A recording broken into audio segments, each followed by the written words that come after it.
Next up is the Titans panel, and I am a big fan of that show.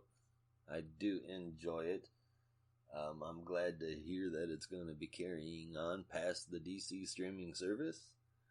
And can't wait to see what they've got to say. Let's take a look. Now let's take a deep dive into one of the biggest shows in the DC universe. Yes, please. Yep, the Titans are back.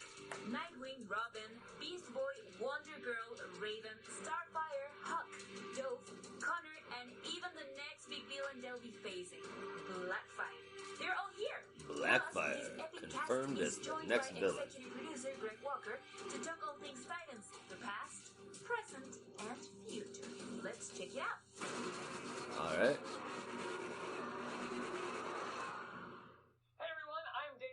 From TV Guide Magazine and TV Insider, and I am so excited to welcome you to DC FanDome, and you are watching the Titans panel. Titans are back, bitches!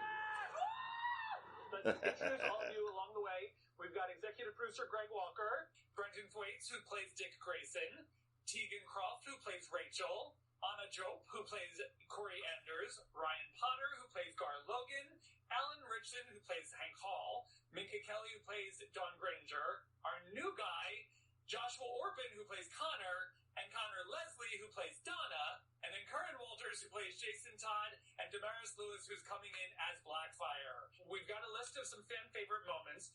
We're going to kick off with my choice, because I'm the moderator and I get to say that. And there were so many that I wanted to pick because there's so many great moments along with these first two seasons. I agree. But the one I went with was Dawn taking down the meth lab in the second episode of season 2. What was that? Oh, yeah.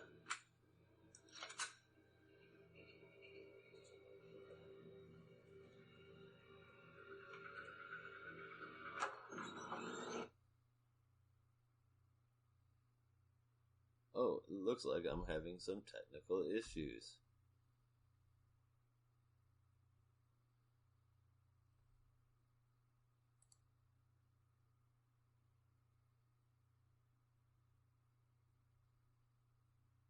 Oh no.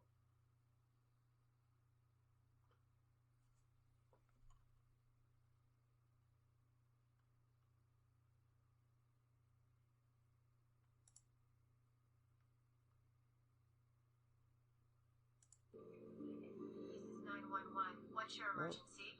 Momentary internet glitch. Sorry about that. Flat at 2751 Hollister Lane.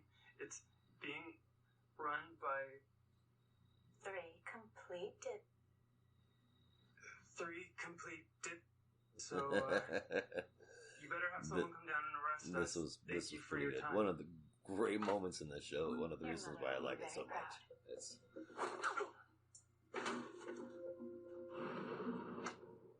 I have to give it up to Orphe. My stunt double really does all the work when it comes to having to navigate those rings, because the weight of them just takes you, so you really have to learn how to move with them when you're throwing yourself around. It's a fun challenge. The first fan clip that everyone kind of came to was Donna breaking out the lasso for the first time. Yeah, that was awesome. Yeah. Stop, earlier! Look! Corey!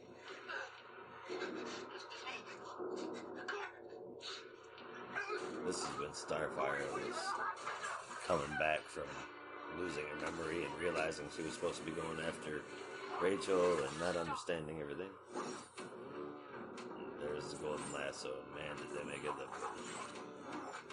I like it.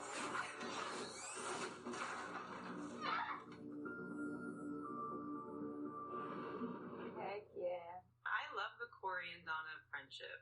It was something I remember. Me too. That's a good reading part of about when I started doing some research, and so a when good I part read of the that the they show. started off kind of rocky, I wasn't even mad at it because I knew that it would turn into this great friendship, and we kind of got a taste of that in season 2. Yeah. So I kind of love that their friendship grew from this initial moment. Don't all great friendships start out with a lasso around the neck and A little bit, yeah. and Don't they all start off with like really kick-ass women?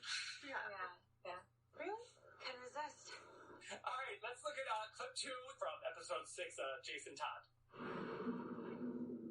Why are you doing this? Why do you even want to be Robin? Are you kidding?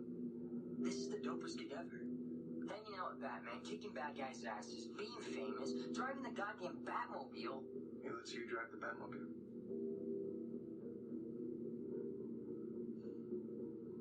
Wouldn't you rather have your own name?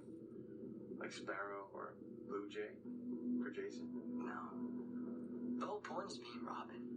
Batman needs Robin. Why do you think it makes us wear those lame colors? Because we're drawing fire. Look up here! And boom. The Bat lands and starts trashing ass.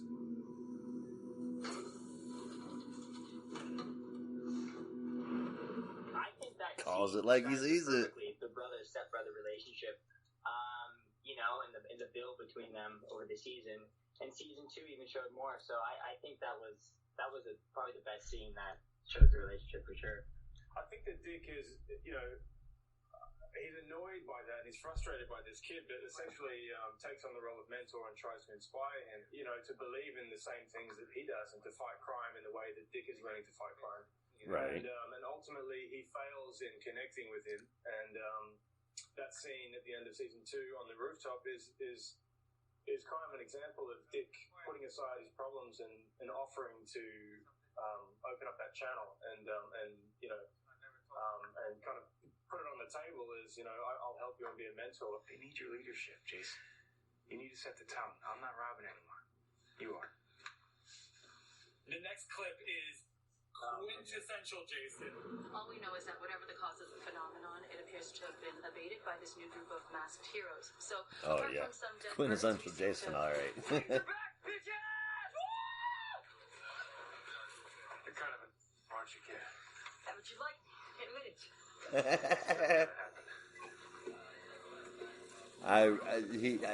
He does Jason Todd perfectly. So good, man. I hope he comes back as Red Hood this season. In real life, the most infectious, vivacious, effervescent soul I've ever met. Just so always fun to be around. Just doesn't have to be talking. You're like, See him with you out. media review, and so it's always going to want like putting the lid on it. The scenes is actually tough. This next clip is the scene with Crypto and Connor with the Luthor Strike Team. Everybody get down! Nobody move! Get down! Not move! What in God's name is going on? You can't come into my house and order people around. Quiet! Hey! Shut up! Stop that! What are you doing?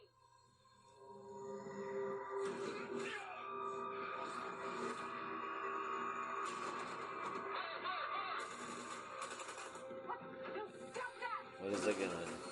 It's not gonna do anything.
Subject target is firing.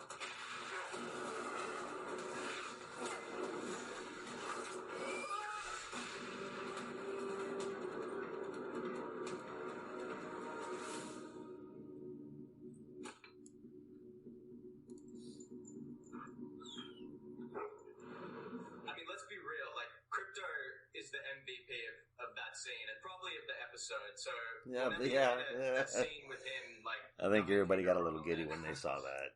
And then the last clip that we have is from episode 5 together. Where's Dick? I don't know. Corey? Stand back. Get behind me. It's time to burn.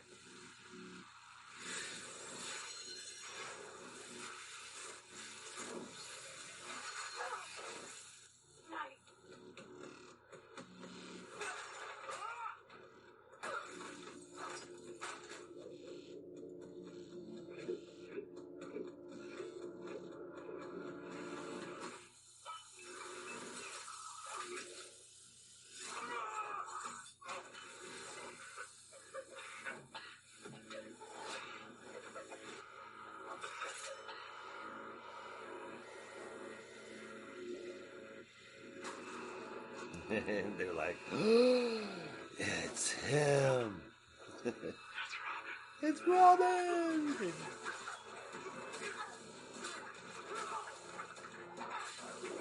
He makes it look good. It's a really, really cool Robin suit. It really is. And the alteration on Jason's is pretty cool as well, but given his attitude and him leaving the Titans, I'm hoping we see some kind of spin on the Red Hood storyline.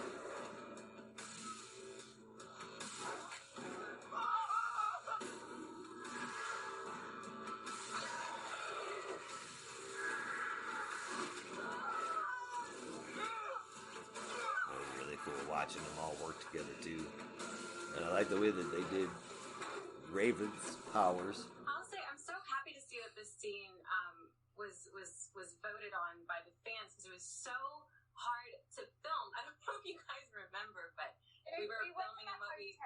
I also looking forward to Gar changing into more animals too. Struggle Motel at the middle of the night, and it was freezing. We went there so many times, and yeah, so I'm really glad to see that people are still on this scene. There's a whole lot of work to do, and no one to do but me.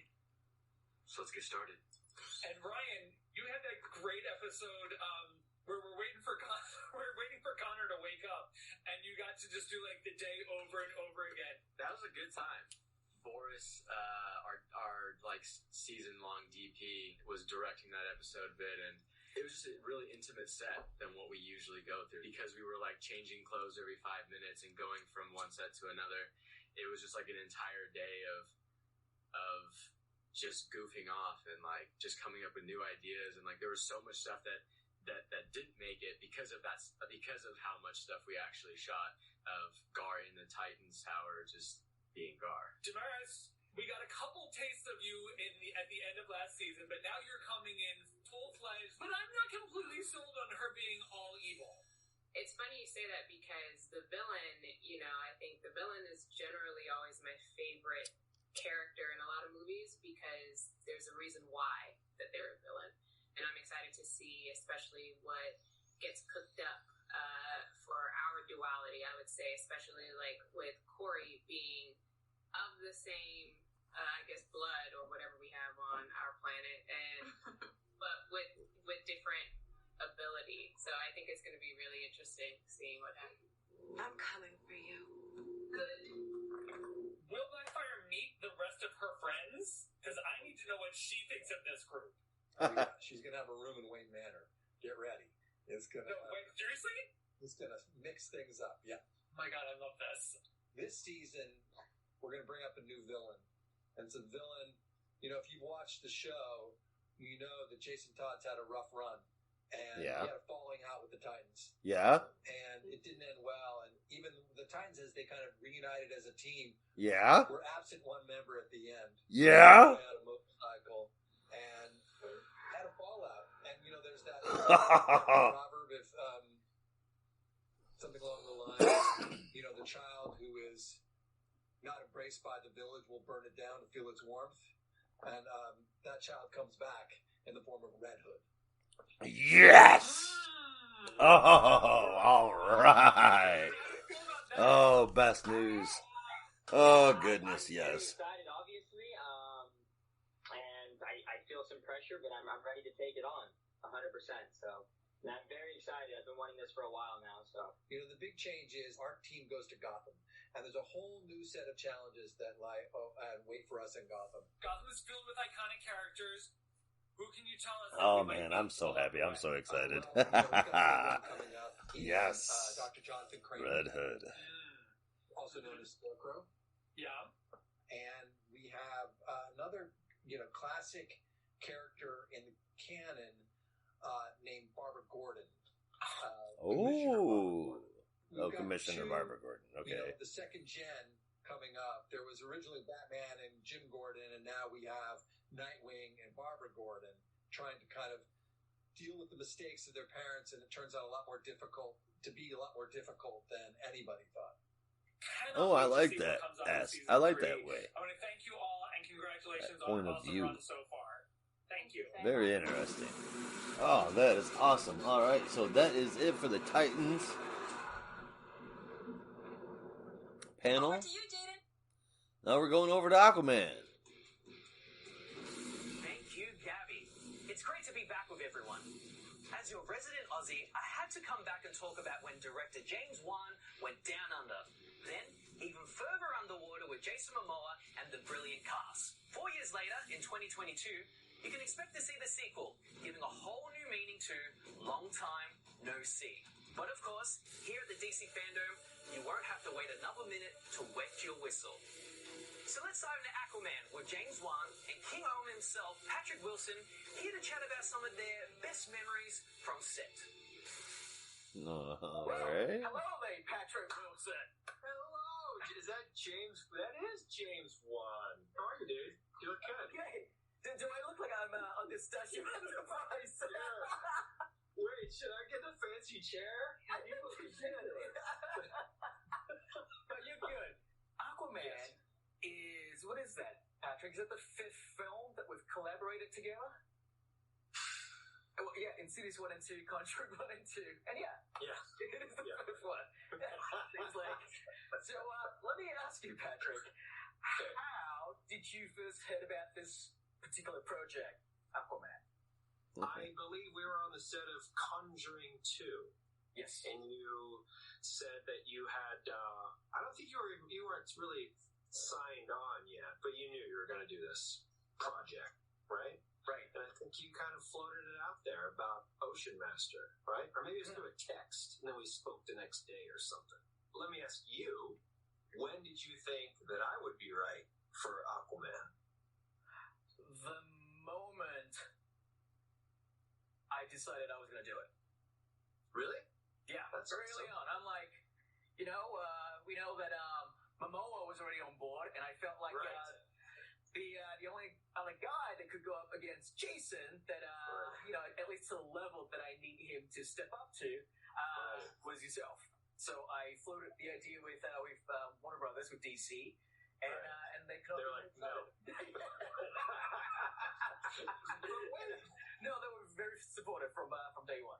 So from the get-go, knowing who was going to play Aquaman and kind of knowing Jason a bit more and getting to know his personality, I felt that that part of the reason why I wanted to come to you was the fact that you guys are kind of different in a lot of ways. Physically. And so I felt that going into it that it was the right thing to do, getting someone that was a little bit different to who he is, so that way it helps to add to the idea that he, Arthur Curry, I think I'm digging the Aquaman Ocean Master costume. That Orm has kind of shaped the two different ones that we got to see. In his look, with his sort of mentality, and kind of, and vice versa as well, how Atlantis has shaped, Orm in a lot of ways. And so, definitely, like in the same way I would write Arthur Curry to Jason Strength, I tried to write, Orm/Ocean Master to Patrick Wilson. Patrick, let me ask you, speaking of comfortable, how comfortable was it to physically embody Ocean Master? As soon as you look at Ocean Master in the comics, I mean, he's just jacked. I knew that I wanted to push myself because I'd never done that. What we didn't know, and this will be interesting next time going through, is what the elephant in the room of being in a harness. Like, unless you're in a harness, you can't practice for that. Just doing that, being inverted, and then holding yourself in like that plank, and then trying to act like it's nothing, and it's totally fine. I'll be, just doing more sort of core exercises to get ready for that. So, if I get out of jail, and if I swim, if they're swimming, is there swimming? If they're swimming, I'm curious to know what changed, right? That's sort of part 2 of the question, is what will be different about what you expected from shooting in these harnesses to what it actually ended up being. But could you visualize what these harnesses and what they would do and how they would help you? Nothing in the underwater world was easy. One of my favorite and it was a very simple sort of device that we sort of discovered that we use on. You're not seeing it, but it's pretty neat. That we realized that we didn't actually like these waist deals and they're suspended. We literally just create a what do you call like a seesaw, like a teeter-totter, right? Yes. You would actually just stand on, and then we've like a couple of thumb guys to the side. We just sort of jack it around, but we'll do it in such a way that it looks fluid. So it looks like you're just floating in space. Yeah, it actually works out really well. It does. I was like, I can't believe how simple this was, but to make it look super realistic and like they're literally sitting there doing all that floating around. These are pretty cool tricks. That's neat, man. Process allow you from seesaws to these bands that walk around them to, of course, suspending them from wire. As you're sitting on top of a weird, blue oil drum, you're like, what am I riding? You show a picture of a tylosaur, You're referring to the tylosaur that's swimming up to you that you then jump onto it to ride it out of the sea. Yes. Right. Yes. But it was different than what I expected. I loved the weirdness of it. I did. I love being in this weird space where there's really nothing. It felt like a black box theater where there is nothing, and you just have to make up everything. That's why we get into this business in the first place. Right. And so I'm totally... it makes you concentrate on those relationships. Me and Willem are like, okay, what do you want from this scene? What do I want from this scene? That's so cool. Do you find yourself more attracted to work that's like, whoa, this is going to be big and flashy? Or it's like, you know what? I want to be even in this genre, as real, as convincing as possible. And one of the things I love the most about making this movie is sharing this character that's never been done before and this world that's never been done before, and seeing the big screen depiction of this character and treat them to a visual world that they're not familiar with. It's just so cool to just sort of watch the movie in sort of wide-eyed awe, and we're very thankful for how well the film was received by all the fans out there. And I'm excited to continue the journeys of our heroes and anti-heroes for that matter, and and to continue to expand on the world, with number 2, and also we're trying to find new things to do that I didn't get around to doing in the first film. That's what I'm always trying to do, find something fresh. And I think the second one is a little bit more, I would say, a little bit more serious, a little bit more relevant in the world that we're living in today, and I think that's kind of where it wants to go. What are you looking forward to, Patrick, about number 2? What would you be excited to see or would like to see? I'm excited for some new worlds, hopefully. I'm just throwing that out there because I know you love world building. And I'd like to see some of that. I'd like to see where else we can go, because I know you're going to push that ocean. There's a lot of unexplored ocean out there. We only know 5% of the ocean. It's people. So that is true. Clearly. And I can definitely guarantee you new worlds in this next one. And I think you're going to be very excited with what you as an actor, what you're going to play with Orm. Am I handcuffed the entire time? It's made of seaweed, right? I could just eat my way through it. That was fun. So I am super excited about Titans. I'm super excited about the Red Hood. I'm interested, if I understood it right, what they said about Titans is that Blackfire is going to be coming as a villain, but won't be staying one. Jonathan Crane, aka Scarecrow, is going to be showing up. And the Red Hood is going to be a villain, and the Red Hood is going to be Jason Todd, as is in the comic books. Another thing that they also put out there is that Barbara Gordon will be making an appearance as the Commissioner in Gotham City, and that it's, instead of Batman and Jim Gordon trying to make a difference, it's Nightwing and Barbara Gordon trying to make a difference while fixing where their parents went wrong. And I think that's a pretty neat spin on things. Now that we've got everything all solid, I can't wait to see where that goes. And, well, I mean, we got some great footage of Ocean Master, but that was about it. I was hoping for more. Of course, I'm glad we've got this at all. The next thing I'll be taking on is going to be The Last Thing of the Night. Suicide Squad Kill the Injustice League video game, followed by the Batman movie panel.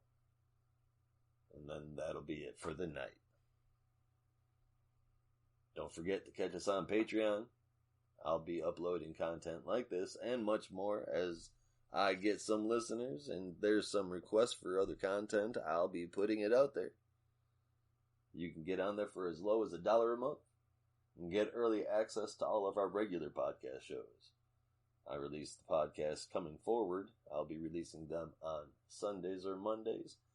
But on Patreon, you'll be able to get them as early as Friday night.